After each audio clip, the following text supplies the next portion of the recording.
안녕하세요, 홍씨입니다. 오늘은 더 뉴 아이오닉 5 페이스 리프트입니다. 이번 신형 아이오닉 5는 디자인에서 소폭, 옵션에선 대폭 달라졌다는 게 특징인데요. 먼저 전면부를 보시면 가니쉬의 히든 라이팅 패턴이 기존 한 줄에서 두 줄로 바뀌었습니다. 또한 스키드 플레이트의 범위 확대, 그리고 N9이 도입되면서 5N의 범퍼와 전용 라이팅으로 드레스업을 할 수 있다는 것도 메리트라고 볼 수 있습니다. 참고로 지금 보시는 외장 컬러는 20만원짜리 그래비티 골드 매트 무광 컬러이고요. 확실히 무광이 예쁘기는 한데 스크래치 등 관리는 조금 어려울 것 같습니다. 그리고 측면부에선 디지털 사이드 미러가 살짝 슬림해지면서 공력 성능의 증가, 그리고 휠은 19, 20인치 모두 신규 디자인이 적용이 되었습니다. N9은 전용 20인치 휠에 바디 컬러 클래딩까지 추가가 됩니다. 그리고 도어 캐치에 워크 어웨이 락이라고 차에서 멀어지면 자동으로 문이 잠기는 기능이 추가가 되었고요. 충전구 조명으로 사용성도 개선이 되었습니다. 후면부에서는 빌트인 캠 2와 디지털 룸미러 적용으로 인해 스포일러가 좀 더 길어졌고요. 또한 기존 불만 사항이었었던 리어 와이퍼도 추가가 되었습니다. 이외에는 범퍼의 가로선 패턴의 삭제와 스키드 플레이트의 변경이 있었는데요. 전반적으로 묵직한 인상으로 바뀐 것 같습니다. 참고로 N9에서는 5N의 범퍼가 그대로 이식이 되지만 스포일러는 빠진다는 점 체크해 주시고요. 트렁크는 전트림 파워 트렁크가 기본으로서 용량은 EV6보다는 소폭 넓습니다. 또한 이렇게 트렁크를 열었을 때 여기 측면에 2열 폴딩 버튼이 추가가 되었고요. 편리하게 폴딩을 할 수가 있습니다. 그리고 아래쪽에는 수납함에 기본적으로 딸려오는 것들이 뭐가 많이 생겼는데요. 가장 첫 번째로는 소화기가 추가가 되었습니다. 그리고 V12 커넥터도 같이 들어가 있고요. 삼각대와 타이어 펑크 키트가 같이 들어가 있습니다. 이러한 물품들은 실사용에 굉장히 유리할 것 같아요. 짠! 이번에는 실내입니다. 신형 아이오닉 5의 실내 컬러는 블랙 원톤과 다크 페블 그레이, 다크 틸, 테라 브라운, 헤리티지 브라운까지 총 5가지고요. 이 중 헤리티지 브라운은 신규 추가된 컬러입니다. N9는 블랙 원톤만 선택할 수 있어요. 참고로 지금 보시는 컬러는 테라 브라운으로서 집안 실내처럼 부담 없는 분위기가 좋게 느껴집니다. 먼저 달라진 점으로는 핸들이 2스포크에서 3스포크로 변경이 되면서 홈커버 중앙부에는 인터랙티브 픽셀 라이트가 들어갔습니다. 이걸로 충전 상태 등을 확인하실 수 있어요. 그리고 디스플레이 베젤 컬러도 기존 화이트에서 블랙 컬러로 변경이 되었고요. CCNC가 적용이 되면서 새로운 테마와 OTA 업데이트도 지원되기 시작했습니다. 이제 무선 카플레이도 돼요. 또한 조수석 글로브 박스는 기존 서랍식에서 일반형으로 이렇게 변경이 되었고요. 하단 USB 포트도 C타입으로 교체가 되었습니다. 마지막으로 유니버셜 아일랜드에는 물리 버튼의 추가, 이게 원래는 열선이나 통풍만 키려고 해도 공조를 누르고 화면을 눌러야 되는 등 절차가 좀 복잡했던 게 간소화된 것이고요.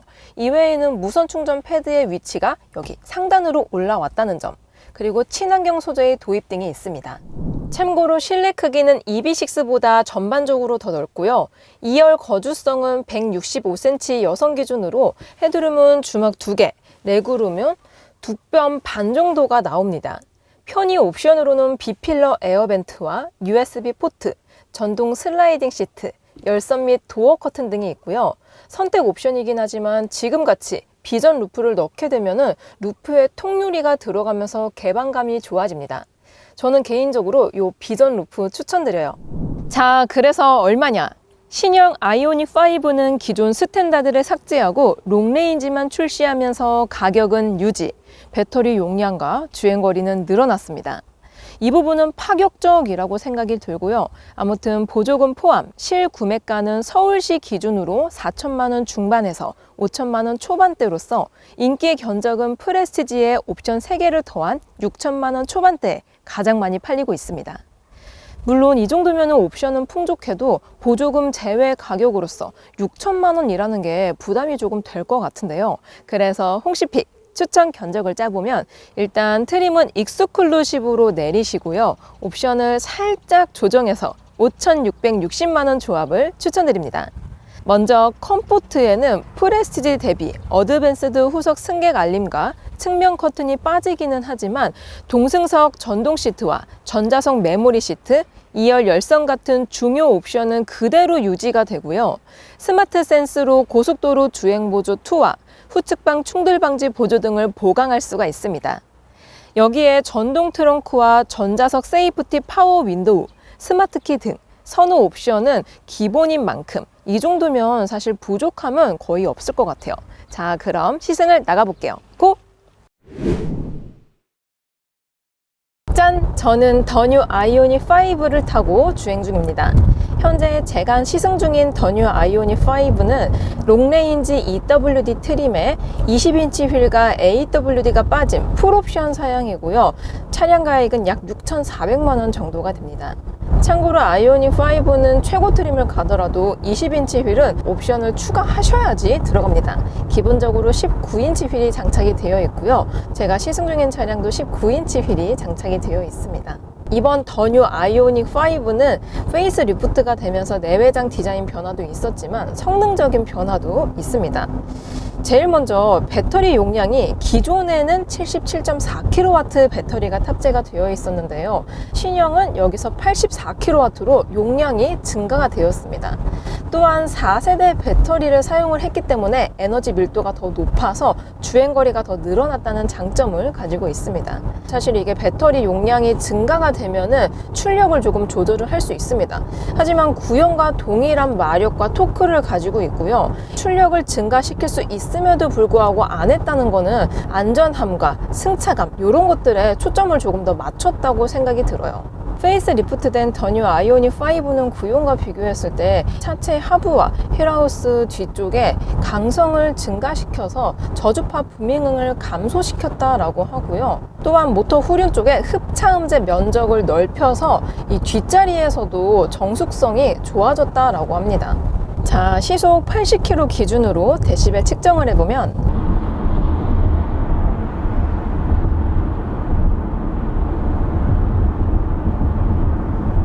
이 정도 데시벨이 나옵니다.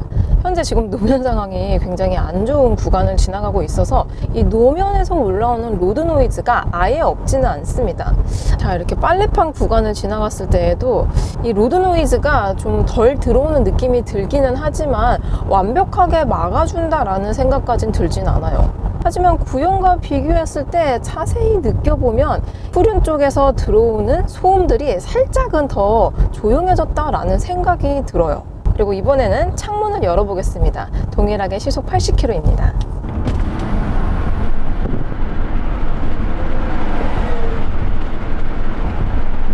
뒤에서 차가 지나가고요. 이제 창문을 올려볼게요.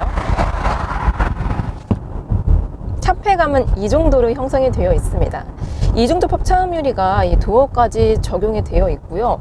구형 아이오닉과 비교했을 때 전체적인 NVH 성능이 조금 더 좋아지긴 했지만 뭔가 드라마틱하게 엄청 조용하다라고 느껴지지는 않습니다. 조금 미미한 수준인 것 같아요. 그리고 이번에는 승차감입니다. 신형 아이오닉은 이 주파수 감응형 휴거 쇼버가 장착이 되어 있습니다. 요즘 신형 현대차에서 간혹 들어가는 기술인데요. 이 기술은 차의 속도와 타이어에서 올라오는 노면의 상황을 측정을 합니다. 그래서 이 데이터를 수집해서 승차감을 조절을 해준다고 합니다. 제가 며칠간 요 더 뉴 아이오닉 5를 타고 다니면서 구형과 비교했을 때 가장 큰 성능적인 차이점은 바로 승차감이라고 생각이 듭니다. 물론 구형 아이오닉 5도 승차감이 좋은 편에 속하는 차량이었습니다. 하지만 이렇게 노면이 지속적으로 안 좋은 구간을 지나갔을 때 좀 더 이 충격 감쇄를 부드럽게 해줬더라면은 좀 더 편안하게 갈 수 있었을 텐데 라는 생각이 들었거든요. 근데 있는데 이 신형은 주파수 감응형 쇼크 슈퍼를 사용을 해서 그런지 노면이 안 좋은 구간을 지속적으로 진행을 했을 때 이 중식점을 잘 잡아주고 있다라는 생각이 듭니다. 서스펜션이 좀 더 고급스럽고 비싼 게 들어갈수록 이 중심점을 잘 잡아주거든요. 더 뉴 아이오닉 5는 그런 승차감에 방향성을 두고 있다라는 게 느껴집니다. 물론 뭐 에어서스라든지 전자식 서스펜션이 들어간 차량들처럼 엄청나게 편안하진 않지만 구형과 비교했을 때에는 승차감 변화가 확실하게 느껴져요. 다만 20인치 휠이 추가된 차량을 시승하셨을 땐 제가 느끼고 있는 편안한 승차감과 좀 다를 수도 있겠다 싶습니다. 개인적으로 이 준준형 세그먼트에서 20인치는 오버스펙이라는 생각이 듭니다. 그리고 친환경 차량이나 전기차는 휠이 크면 클수록 전비도 낮아지고 또 주행 가는 거리도 짧아지기 때문에 웬만하면은 이 휠 옵션은 선택을 안 하시는 거를 추천드립니다. 자, 이번에는 가속감입니다. 풀악셀을 밟아보기 전에 이 차량은 지금 액티브 사운드 디자인이 들어가 있습니다. 이거는 프레스티지에 보스 사운드가 들어가는데 그거랑 묶여있는 옵션이에요. 지금은 이 액티브 사운드 디자인을 끄고 다닌 상태고요. 여기서 강하게로 바꿔볼게요. 엑셀링을 살짝 해보겠습니다.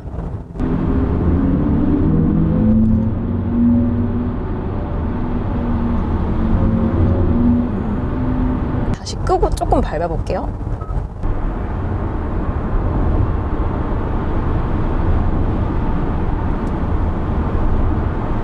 차이가 느껴지시나요? 이 액티브 사운드 디자인을 키고 다녔을 때에는 뭔가 공상과학 같은 그런 사운드가 들려서 가속할 때 약간의 감성 마력이 상승하는 느낌이 듭니다. 하지만 전기차는 조용하게 타는 맛이 있기 때문에 그냥 편안하게 가고 싶다 하시는 분들은 이 액티브 사운드 디자인을 끄시는 것도 좋을 것 같아요.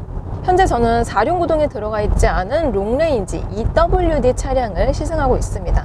아이오닉 5는 다른 전기차들도 동일하지만 4륜구동을 선택을 하시면 마력과 토크가 올라갑니다. 여기서 그냥 EWD, 후륜구동 단일로 선택하시면 마력과 토크가 조금 낮아지긴 합니다. 아무튼 간에 구형과 수치상의 마력과 토크의 변화는 없지만 그래도 이런 가속감의 세팅이 살짝은 변했을 것 같아서 밟아보도록 해보겠습니다. 자, 드라이브 모드는 참고로 에코, 노멀, 스포츠, 마이 드라이브, 스노우 이렇게 5가지가 있습니다. 현재 스포츠 모드로 바꿔둔 상태이고요. 저속에서 고속으로 풀악셀! 가속되는 데까지 약간의 텀이 있기는 하지만 역시나 전기차답게 금방 속도가 붙으면서 그냥 파박파박 질주를 해줍니다. 이게 바로 전기차 타는 맛이죠. 근데 뭔가 이게 액티브 사운드 디자인을 끄고 달려서 그런지 체감되는 가속 속도가 좀 느리게 느껴지는 것 같습니다. 자, 현재 액티브 사운드 디자인을 켜놓은 상태입니다. 여기서 좀 밟아볼게요. 저속에서 고속으로 풀악셀! 오! 엄청난 사운드가! 야! 액티브 사운드 디자인을 키고 다니면은 실제적으로 잘 나가지는 않아요. 그냥 사운드 시스템이기 때문에 소리가 들렸다 안 들렸다 차이긴 하지만 뭔가 이런 우웅 하는 소리가 들리는 것만으로도 좀 더 잘 나가는 것 같은 느낌이 듭니다. 바로 이걸 감성 마력이라고 부르죠. 다시 한번 밟아봐도 와, 시끌벅적한 공상 사운드가 쭉 올라오면서 좀 더 잘 나가는 것 같다라는 느낌이 듭니다. 너무 좋습니다. 다만 구형과 비교했을 때 이 가속 성능은 크게 달라졌다라는 느낌이 들진 않습니다. 그냥 거의 비슷하게 느껴져요. 대신 이 액티브 사운드 디자인이 구형에도 들어가 있었거든요. 근데 사운드 시스템이 살짝 달라졌다라는 느낌이 듭니다. 개인적으로 신형 아이오닉 5에 들어가 있는 이 사운드가 좀 더 경쾌하고 이질적이지 않아서 좋은 것 같습니다. 자, 이번에는 더 뉴 아이오닉 5의 코너링 성능을 느껴보기 위해서 회전 구간을 돌아보겠습니다. 시속 70km로 코너를 돌아 나가는 중입니다. 역시 후륜 모터를 탑재한 RWD답게 코너링이 굉장히 예리합니다. 이게 데일리카로 사용했을 때에도 좋지만 약간의 스포츠 성향을 띠고 있거든요. 코너를 돌아 나갔을 때에만. 그래서 이 코너를 돌 때의 감각이 상당히 좋고요. 특히나 핸들링 감각도 조금 스포티하게 세팅이 되어 있기 때문에 약간의 이런 조절만으로도 큰 회전각도로 만들어줘서 코너가 많은 구간에서도 즐겁게 탈 수 있는 차량인 것 같습니다. 자, 여기서 차선 변경까지 같이 해볼게요. 방금 제가 핸들을 트는 방향 쪽으로 차체가 조금 많이 기울어졌습니다. 한 번 더 해볼게요. 아이오닉 5가 신형으로 오면서 제가 승차감이 가장 좋아졌다라고 말씀을 드렸는데요. 그만큼 이 하체 세팅이 살짝 무르게 된 탓인지는 모르겠지만 급 조향 시에는 이 하중 이동이 구형에 비해서 조금 있는 편에 속합니다. 다시 한번 해볼게요. 이렇게 핸들을 틀고 탁 같이 따라온다는 느낌이 좀 덜 한 것 같아요. 특히 제가 타고 있는 차는 지금 RWD 2륜으로 구동이 되어 있기 때문에 뭔가 이 접지력이 조금 부족하다라고 느껴지는데요. 여기서 AWD 4륜 구동을 추가를 하시면 조금 더 안정적이면서도 날렵한 접지력을 가질 수 있을 것으로 예상이 됩니다. 자, 마지막으로 전비입니다. 신형 아이오닉 5는 배터리 용량이 84kW로 증가가 되었고 4세대 배터리를 사용했기 때문에 에너지 밀도가 구형에 비해서 좋습니다. 그래서 이 공인 전비는 5.1kg가 나오고요. 주행 가능 거리는 EWD 19인치 빌트인 캠 적용 기준으로 470km대 정도를 주행할 수 있습니다. 현재 약 100km 정도 저는 주행을 했고요. 실전비는 7.4kg가 나오고 있습니다. 참고로 현재 배터리는 54%가 차 있고요. 주행 가능 거리는 약 302km라고 나와 있습니다. 막히는 구간보다는 뻥 뚫린 고속 위주로 주행을 했는데도 전비가 상당히 잘 나오고 있는 것 같아요. 다만 제가 에코모드 위주로 주행을 해서 그런지 전비가 공인 전비보다는 좀 더 잘 나온 편에 속하는 것 같습니다. 짠! 이번에는 아이오닉 5 2열입니다. 이번에는 방지턱 위주로 승차감을 느껴보겠습니다. 방금 첫 번째 방지턱을 지나갔는데요. 굉장히 스무스하게 반응을 해줍니다. 방금은 약간 방지턱 높이가 높은 곳을 지나갔거든요. 그래서 좌우가 조금 흔들리긴 했지만 결과적으로 탑승자에게 불쾌한 잔여 진동이라든지 큰 충격들을 전해주지 않고 있습니다. 한 번 더 넘어볼게요. 와, 이게 화면으로 봐도 제가 크게 흔들리지 않고 편안하게 느껴지네 라고 보실 것 같습니다. 이 중심점을 잘 잡아준다고 느껴져요. 그리고 충격 같은 경우도 탑승자에게 많이 전해주지 않는 타입이라서 결과적으로 구형과 비교했을 때 2열의 승차감이 조금 더 편안하고 안락하게 느껴집니다. 자, 이렇게 아이오닉 5 페이스 리프트를 시승해 보았습니다. 아이오닉 5의 유지비는 연 2만 킬로 주행 기준, 2륜은 102만원, 4륜은 110만원 정도가 들고요. 에어백은 2열 사이드 에어백이 추가돼서 총 8개입니다. 충돌 테스트는 우리나라 KNCAT 기준 92.1점으로 1등급, 미국 IIHS 기준 2024 탑 세이프티 픽을 기록했습니다. 리콜 사항으로는 ICCU 오류로 인한 주행 불능에 따른 리콜이 진행 중이고요. 불만 사항으로는 휠 디자인과 스마트키의 어색한 모습이 거론되고 있습니다. 자, 마지막으로 홍씨의 총평, 신형 아이오닉 5 어땠냐? 일단 디자인은 소폭이긴 하지만 좀 더 나아졌습니다. 무엇보다 옵션 보강에도 동결된 가격, 그리고 커진 배터리 용량과 늘어난 주행거리도 장점이라고 생각되는데요. 또한 승차감 개선도 유의미했습니다. 하지만 최근 전기차 구매가 둔화되고 있습니다. 어떻게 보면 그만큼 초기에 제시됐던 전기차의 메리트보다 불편함이 더 커졌다는 건데요. 즉, 현 시점 전기차는 목적성이 좀 더 뚜렷한 분께 추천드릴 수 있을 것 같습니다. 아무튼 저는 그럼 다음 영상으로 찾아뵐게요. 오늘도 저의 영상이 재밌고 도움이 많이 되셨다면 좋아요와 구독, 그리고 알림 설정까지. 다음 시간에 또 뵐게요. 안녕. 빵!